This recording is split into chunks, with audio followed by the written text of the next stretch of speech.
Yes, that's awesome. Yelp Elite, obviously, their reviews are taken very seriously, whether it's a sentence or several paragraphs. I mean, they're the people that have proven that they are the main contributors to Yelp. How do you become part of the Yelp Elite? Just be on Yelp a lot, check in a lot, post lots of reviews. I do a lot more than most. I'm still not elite. So it just takes time to kind of build up that reputation. So yeah, I'd say if you ever get contacted as a business, we'd love to have we'll give free wine away. We will do anything to get them in here. Because that is the coolest thing ever. You can get all these people that actually can speak for Yelp to the people of Yelp. Yelp is so powerful. So powerful. Anybody else? Yeah. Does your email, when you send the email out instantaneously and get that feedback, I can see that as being really valuable for the business owner, but is there a way that you capture that and share it online so that others can see it, or is it simply for the business absolutely. owner? So obviously we have a proprietary system that we've built that's all automated so the business owner doesn't have to think about it at all. But let me tell you how you would do it. The way that you would do it is you send an email out. It could be very simple. It could be just a text email from your Gmail account. Thanks for coming. Or it could be a text from your personal cell phone to their personal cell phone. Thanks for coming. Would you mind just telling me how we did? 1 star being the worst, 5 star being the best. I just want to know how we did today. They could send back 1 through 5 to your cell phone, to your email. Then, if it's not automated, you may say, could you explain further? Or call them, man, I love what you had to say. Can I quote you on that? Then you just go ahead and get your webmaster, or if you build your own website, just start a thing. Reviews, testimonials. Take control of your brand. Don't let Yelp run everything for your business. Don't let Google or the next guy do it. You take control. You build a testimonial page. You build a review page. Whoever's helping your website should be able to do this. And then you just start putting these reviews right in there. You can actually even put a leave a review tab on your page. Let people leave reviews right on your website. So hopefully that answers your question. Anything else before I jump into the next phase of our workshop? Personal branding. Personal branding. So this is an ad by Reputation.com, basically trying to emotionally scare people into using their service, Reputation.com. And what you see here is you see a young man, and you see tattoos all over him that represent the things he's posted on Facebook, the things he's posted on Google, the things he's posted on YouTube or on Twitter. And the internet never forgets. That's what it says there. The internet never forgets. I have a lot of respect for a man named Seth Godin, and this is a short excerpt of a video that he did talking about personal branding. And I like him because he's not so animated and loud. He just has wisdom. Mellow wisdom. So here comes the mellow moment of our talk today. Everyone in the room sits there quietly because you're now the expert. Right. Why are you the expert? Because you figured out what to say when you answered the phone, and you're the only person in the room at your level who's ever talked to a customer, and you've talked to 200 of them. What does that cost? Yeah.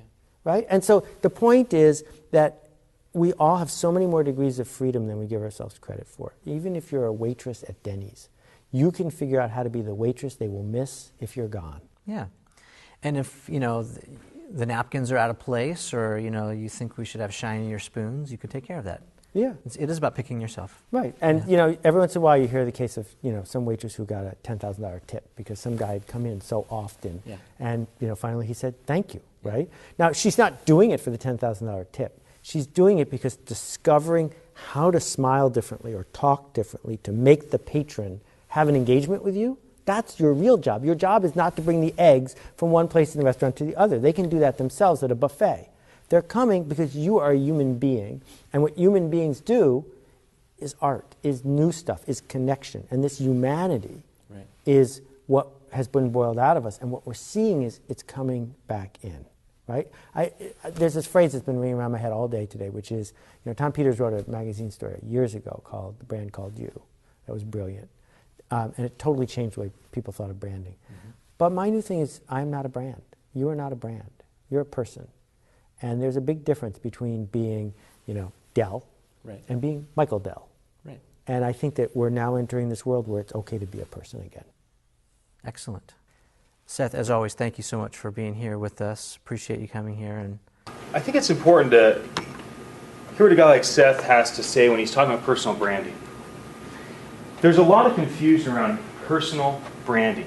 And to be honest, I find personal branding to be quite embarrassing. Kind of like smoking. Kind of enjoy it. Kind of hang out in the backyard. Maybe you don't do it. And not many people smoke in the car anymore. Not that many people smoke walking down the street anymore, even though they find smoking to be very enjoyable. And some people find it to be an absolute necessity. And so it's become kind of a backyard experience. Something that people may enjoy, but they're a little bit embarrassed by. I think personal branding is very similar to that. And for the smokers, no offense. I love my smoking, my cigars, I enjoy. But again, I find that my habit of smoking has changed over the years. And even though I enjoy it as I always have, maybe I'm not quite out in the open. Well, I find social media and specifically personal branding to be the same way. And I'm going to expose myself to you today in a very uncomfortable way as I talk about how I've done personal branding.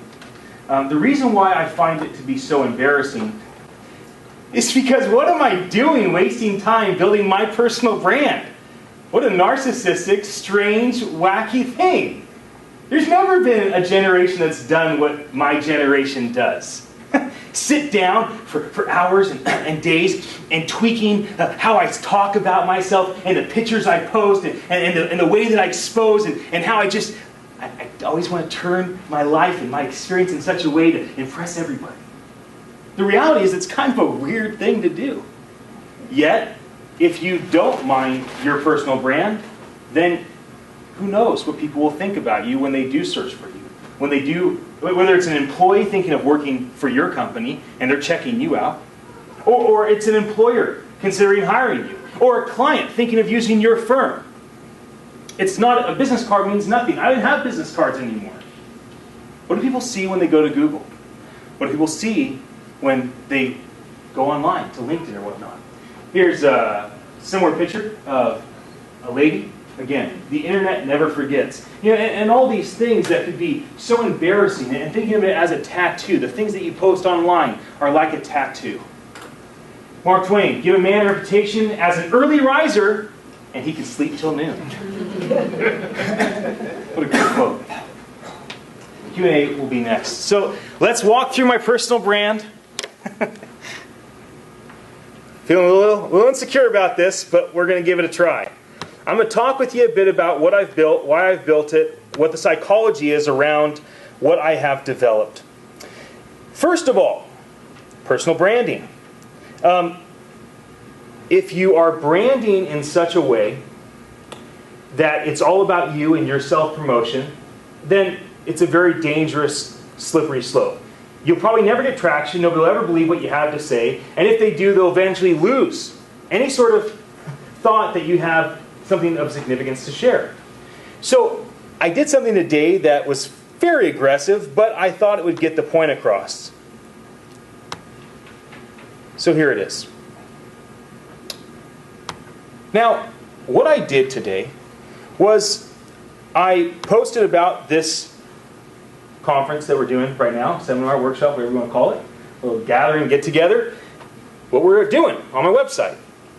I then went through the process of I found every single website of every single sponsor. I posted a thank you to that sponsor on LinkedIn, on Google+, on Facebook, and on Twitter. I spaced out my thank yous over the last 2 hours. Specifically, so that way it didn't have one big onslaught, but I took all of the people that I'm connected with, and I basically put them up on a pedestal for a 2-hour period of time today, the 10 sponsors, and I said, thank you. Thanks for sponsoring this. I even went so far as to go onto each of their Twitter pages and make sure I use their @Cabrillo College hashtag or @NextSpace hashtag. If you go to my Twitter account, you'll see the madness that I did. Oops, there we go. So let's do this. Go me. Let me make this bigger. So here's what I mean. And you can see, I have things that are already set up to be posting all the time. So